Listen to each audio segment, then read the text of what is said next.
King Kong wasn't just another blockbuster remake. Peter Jackson turned it into something stranger, a deeply personal obsession that consumed years of his life and pushed every department to their limits. This wasn't about updating a classic for modern audiences. It was about rebuilding it from scratch, detail by detail, with decisions that often made no practical sense. If you already know the film, this video goes deeper. We're not here for nostalgia or surface-level trivia. Instead, we're exploring the workarounds, the hidden labor, and the creative risks that most viewers never notice. Some of these choices were brilliant, others were just bizarre, but one thing connected every behind-the-scenes moment on set. Nothing about this production felt routine or easy. Number 1. Kong's roar was performed live. Most giant monster movies save the roars for post-production. Sound designers record them in studios, layer them together, and drop them into the edit months after filming wraps. But Peter Jackson wanted something different for King Kong, something that felt immediate and real, even when the creature itself was digital. Andy Serkis performed Kong's roars live on set while wearing his motion capture suit. He bellowed, growled, and screamed in real time, giving Naomi Watts actual sound cues to react to during their most emotional scenes together. This wasn't just about reference audio. Jackson believed that hearing those roars in the moment would create genuine fear and connection in Watts' performance, rather than asking her to imagine sounds that didn't exist yet. The approach worked, but it also meant Serkis was constantly pushing his voice to dangerous limits. He wasn't just acting, he was functioning as live sound design. It blurred the line between performance and technical work in a way most productions would never attempt. The result was something oddly authentic. Ann Darrow's terror felt real, because the roars she heard were real, even if the ape wasn't. Number 2. Naomi Watts once shattered glass. During a promotional appearance for the film, Naomi Watts let out one of Ann Darrow's signature screams. The glass window next to her cracked. It wasn't planned, and it never happened again, but the moment became an instant talking point for journalists covering the press tour. The physics lined up perfectly that one time, frequency, distance, and the specific weakness of that particular pain. Watts had trained herself to scream with full force, holding nothing back, because Jackson demanded raw intensity in every take. She wasn't performing fear, she was channeling something deeper and more exhausting. That level of commitment carried over, even when cameras weren't rolling. What makes the incident memorable isn't just the shattered glass, it's what it revealed about how far Watts pushed herself into the role. She didn't dial it back for interviews or casual moments. The intensity became part of her, and on that one strange day, it broke something real. It was a bizarre reminder that performance can be physically destructive in ways no one predicts. Number 3. A hidden pit nearly ended the shoot. The Skull Island set was massive, elaborate, and filled with practical dangers that digital effects couldn't solve. One afternoon, Naomi Watts stepped backward during a scene and fell straight into an uncovered ditch. The crew froze. For a few seconds, no one knew how badly she was hurt. Practical sets always carry risk, but this was different. The production had spent months building intricate jungle environments with real elevation changes, hidden pathways, and uneven terrain. Safety protocols were in place, but the sheer scale made perfect oversight impossible. Watts emerged shaken but uninjured, a stroke of luck that could have easily gone the other way.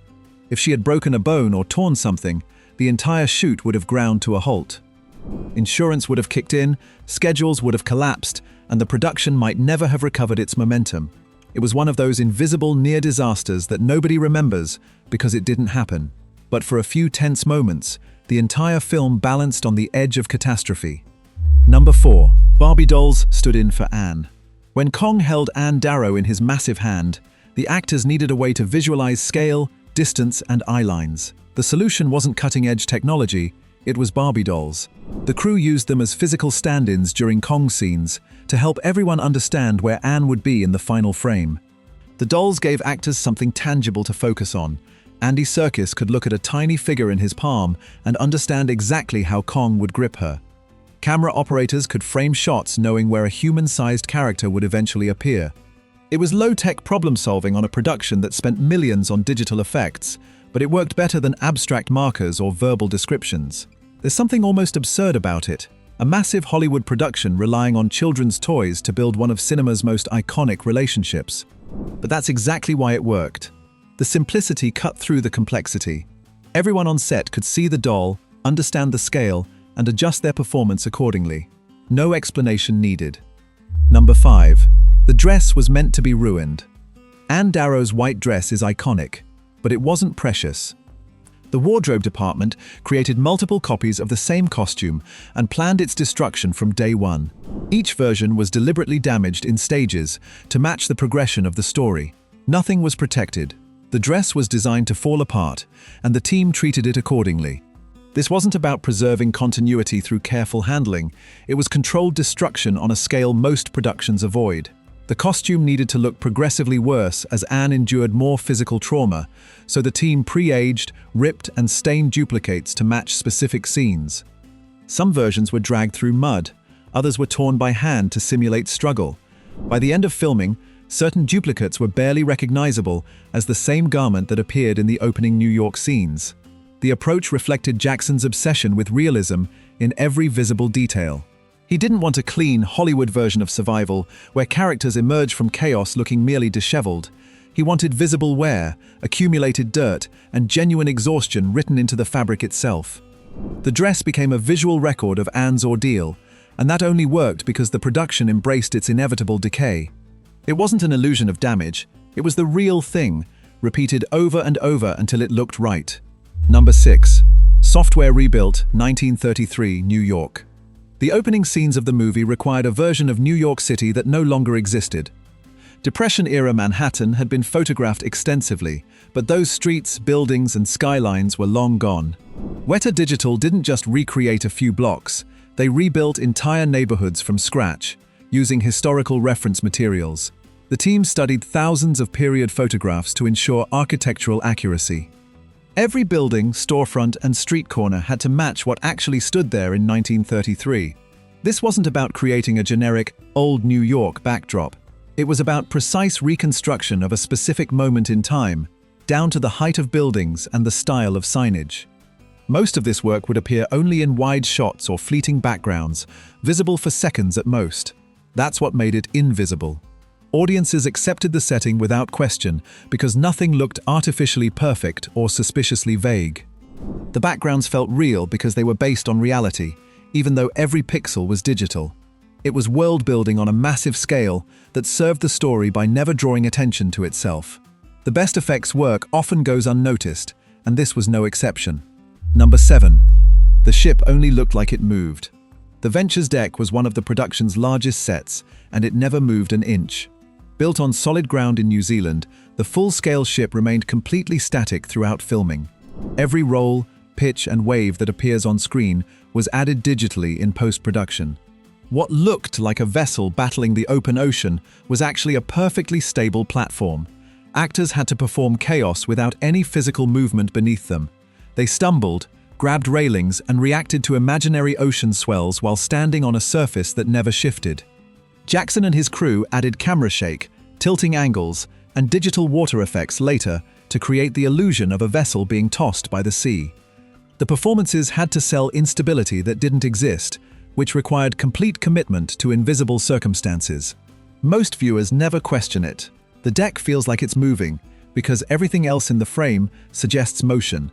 The horizon shifts, water crashes over the sides, and the camera angles reinforce the chaos. It's a convincing illusion, built entirely on actor commitment and post-production wizardry. The ship stayed put, but the movie convinced everyone otherwise through careful layering of effects and performance. Number 8. Nothing on the ship was level authenticity, came with unexpected challenges. Real 1920s ships weren't built with flat, even surfaces. Decks tilted, hallways sloped, and floors sat at odd angles to accommodate the vessel's structure.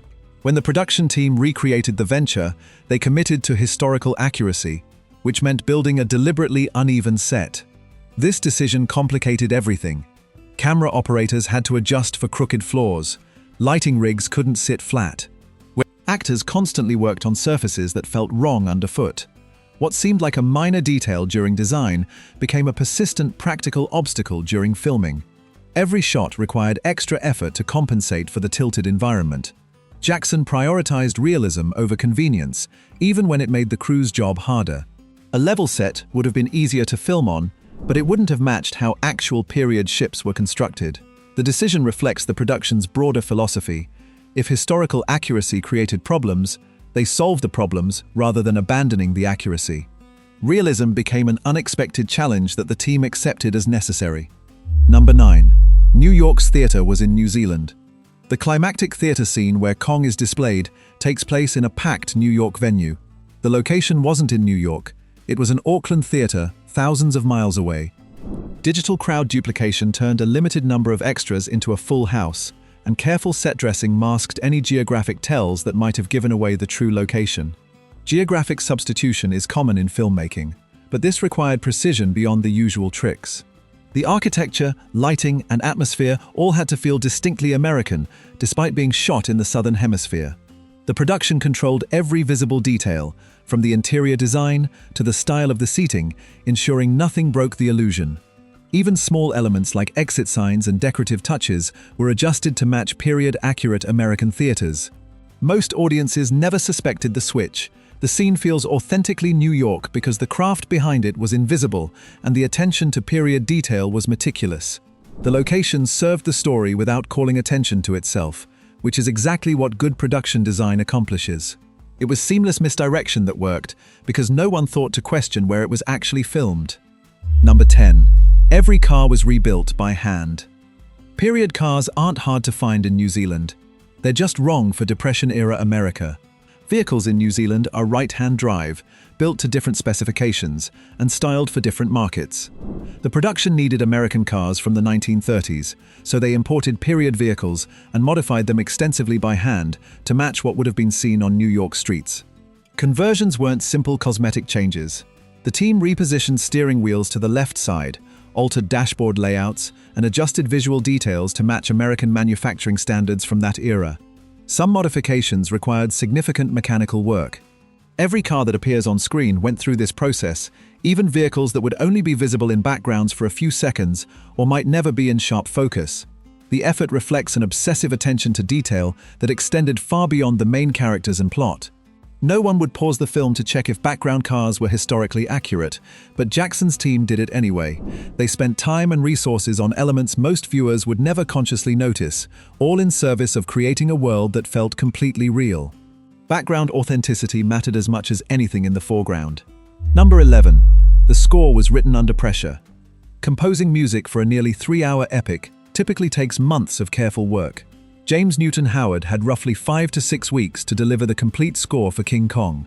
The timeline was unusually tight, even by Hollywood standards, and the sheer volume of material needed made the deadline feel almost impossible. The pressure wasn't just about quantity. The film required emotional range, romance, terror, adventure, and tragedy, all woven together through music. Howard had to capture Kong's humanity while also delivering the scale and spectacle Jackson demanded. Every scene needed its own musical identity, and there wasn't time for extensive revision or experimentation. Decisions had to be made quickly and committed to immediately. The result speaks for itself, but the process behind it was grueling. Creative work under extreme time constraints forces composers to trust their instincts without the luxury of second-guessing. Howard delivered a score that carries the entire emotional arc of the story, all while working against a clock that never gave him room to breathe. It was creative urgency transformed into something that feels timeless. Number 12. Andy Serkis wore a gorilla body. Motion capture technology recorded Andy Serkis's movements, but his physical presence on set needed to match Kong's massive frame. The solution was a foam muscle suit that added bulk and weight to his body. He wasn't just performing Kong's emotions, he was carrying the physical approximation of Kong's mass. The suit helped other actors react more naturally to his presence. When Serkis moved through a scene, he occupied space in a way that felt closer to a giant ape than a human performer. Naomi Watts could see and respond to something physically imposing rather than imagining it entirely. The suit bridged the gap between on-set performance and the digital character that would replace it later. Wearing the suit for extended periods was exhausting. It restricted movement, added weight, and made every action more difficult. Serkis wasn't just acting, he was enduring physical strain that most performers never face. The difference between on-set performance and motion capture became blurred, with both requiring equal levels of commitment and physical toll. It was another invisible layer of effort that served the final product in ways audiences never see. Number 13. Real gorillas turned aggressive. Andy Serkis traveled to observe real gorillas as part of his research for Kong. The goal was to understand their movement, behavior, and body language beyond what documentaries could show. What he encountered was more intense than expected. Territorial displays from silverbacks made several encounters feel genuinely dangerous. Gorillas don't perform for observers. They react to perceived threats with displays meant to intimidate and establish dominance. Serkis found himself on the receiving end of chest-beating, charging, and aggressive posturing that couldn't be controlled or predicted. These weren't staged moments. They were real animals asserting their space and power. Those experiences directly informed how Kong moves and reacts throughout the film.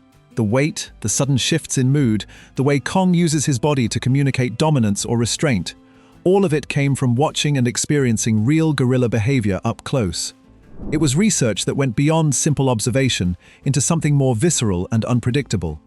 The authenticity in Kong's character traces back to those tense, unscripted moments in the wild. Number 14. Naomi Watts, finished filming bruised.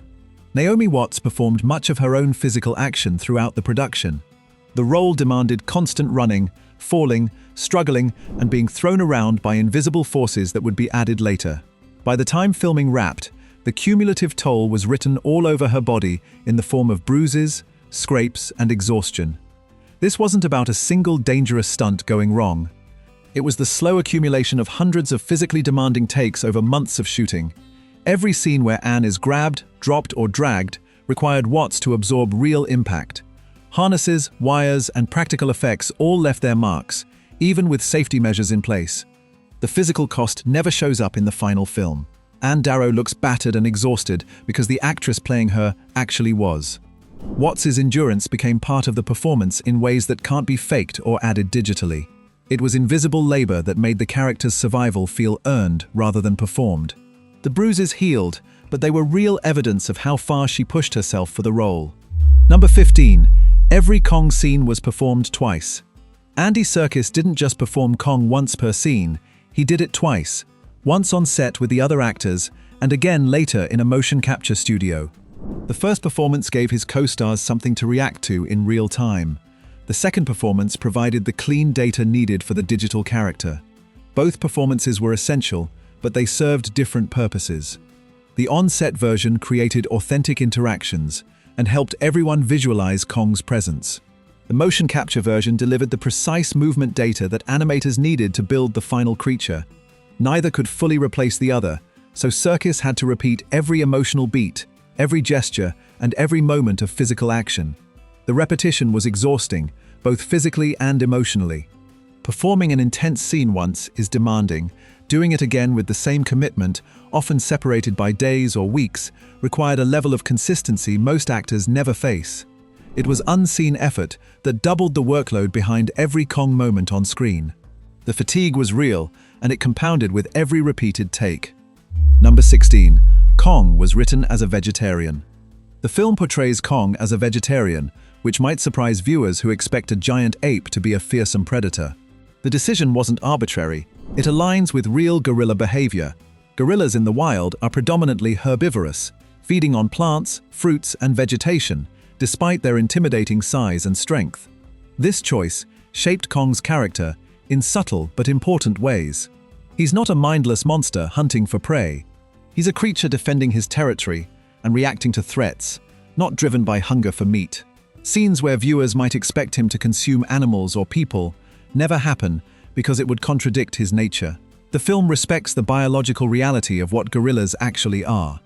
It's a detail most audiences never consciously register, but it changes how Kong functions in the story. His aggression comes from fear and protection, not predatory instinct. The decision reflects a commitment to portraying Kong as a realistic animal rather than a generic movie monster. Character logic guided the choice, and it made him feel more grounded, even when the scale and circumstances were anything but realistic. Number 17. Kong was smaller than past versions. Previous King Kong films made him anywhere from 50 to 60 feet tall, or even larger. Peter Jackson scaled him down to roughly 25 feet. Still massive, but noticeably smaller than earlier incarnations. The decision wasn't about budget or technical limitations. It was about believability and emotional connection. A smaller Kong allowed for closer physical interaction with human characters. At 25 feet, he could hold Anne in his hand without her disappearing entirely. The scale made their relationship feel more intimate and less abstract. If Kong had been twice as large, every interaction would have required more distance and less direct contact, weakening the emotional core of the story. The choice prioritized storytelling over spectacle.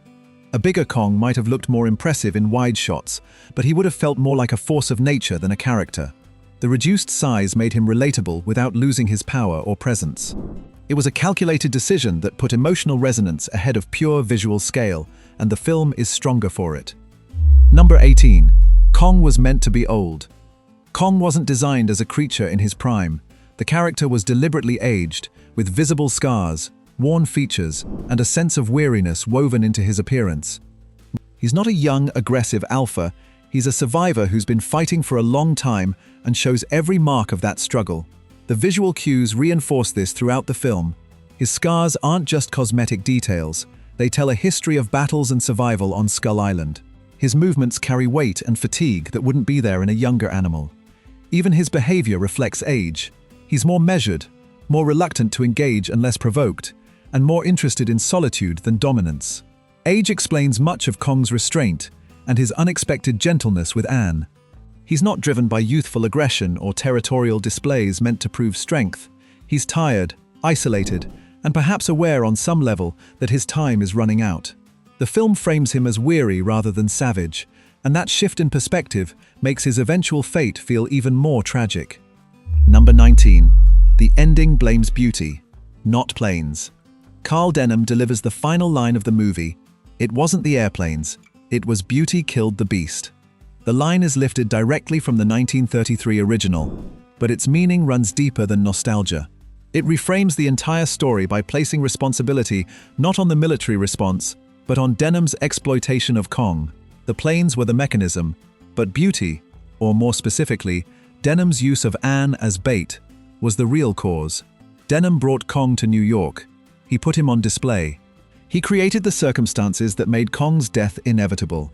The line forces viewers to reconsider who the real monster was in the story. And it's not the ape. It's a quiet reinterpretation of the classic ending. Where the original line felt more romantic and tragic, Jackson's version carries guilt and accountability. Denham is acknowledging his role while deflecting it onto something poetic. The thematic importance of that moment shifts the film from a simple monster story into something that questions exploitation, captivity, and who actually deserves blame when tragedy unfolds. Number 20. A line jokes about Kong's creator. There's a hidden reference in the film that most viewers miss entirely.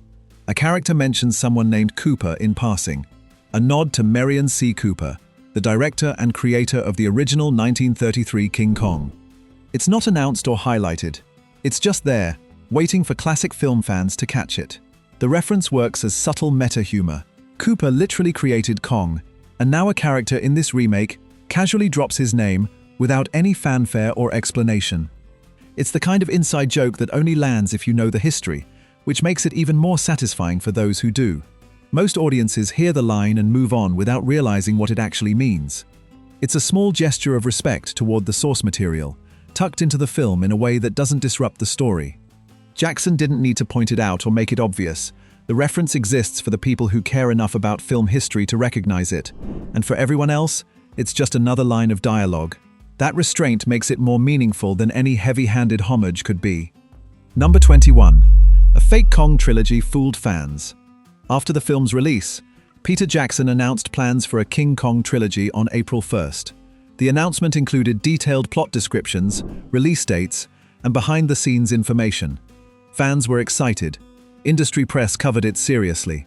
For a brief window, people believed it was real. It was an April Fool's joke. There was never a trilogy. Jackson had no plans to return to Kong after pouring years into a single film. But the announcement sounded believable because it followed Hollywood's usual pattern of stretching successful properties into multiple installments. The timing was perfect, and the delivery was convincing enough to trick even careful observers. The prank revealed something about expectations. Fans were ready to accept that a single, complete story could be broken into 3 parts because that's what the industry does. The fake announcement felt plausible, not because it made creative sense, but because it matched business logic. Jackson let people believe it for a day before revealing the truth, ending the production's story on a quietly strange note. King Kong wasn't built through conventional filmmaking. It was assembled through strange decisions, hidden labor, and meticulous illusion that most viewers never consciously register. Peter Jackson and his team didn't just remake a classic, they obsessed over details that had no business mattering as much as they did. Background cars were rebuilt by hand. Barbie dolls became essential tools. An actress left the set bruised and exhausted because the role demanded nothing less. Every roar performed live, every dress deliberately destroyed, every motion capture session repeated twice. It all served a vision that refused to compromise. Understanding what happened behind the scenes changes how the film plays on repeat viewings. You start noticing the uneven ship deck, the invisible digital crowds, the way Kong's age shows in his movements. The illusion doesn't break, it deepens. You see the craft behind the spectacle, and the work becomes part of the experience rather than something separate from it. If you enjoyed learning these weird secrets, hit the like button and subscribe for more deep dives into films you thought you knew. Drop a comment below and tell us which secret surprised you the most, or if there's another film you'd like us to dissect next.